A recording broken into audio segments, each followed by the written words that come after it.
essentially Litecoin could get to the equivalent of like a 40 megabyte 10-minute block, if that makes sense. You know what I'm saying? Every 10 Yeah. minutes, like you guys.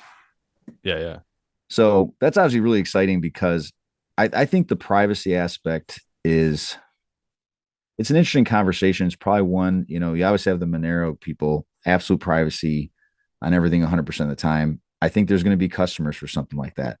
And then you're going to have your fully transparent blockchains. I think there's going to be a desire for that. And the fact that Litecoin is on every exchange and is on all these major platforms already and now introduces this privacy tech, I think is a really, it's, I don't want to call it like, yeah, a Trojan, like now we're sneaking it in, but the fact we're already there makes it more likely that this will be available to people. Where the problem with Monero is that it's just not going to be available to the vast majority of people if they want to go find it and use it as readily as where you can use Litecoin.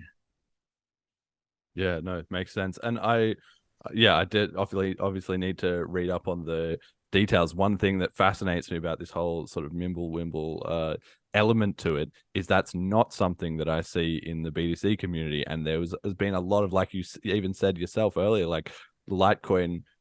I don't know, I guess deliberately, but they sort of branded themselves maybe to get more cachet or something as like, oh, it's like the test net. It's like you can be a bit more experimental, do few more things. I think Litecoin might have even had SegWit before BTC did, Yeah. but in So, that way, yeah, yeah, yeah, the demonized Charlie Lee, right? He put $1 million in a SegWit account and said, come get it, right? Which you guys might hate him for that, but he was proving that, look, this is just as secure as the normal non-SegWit accounts. And so, yeah, the first Lightning transaction was on Litecoin.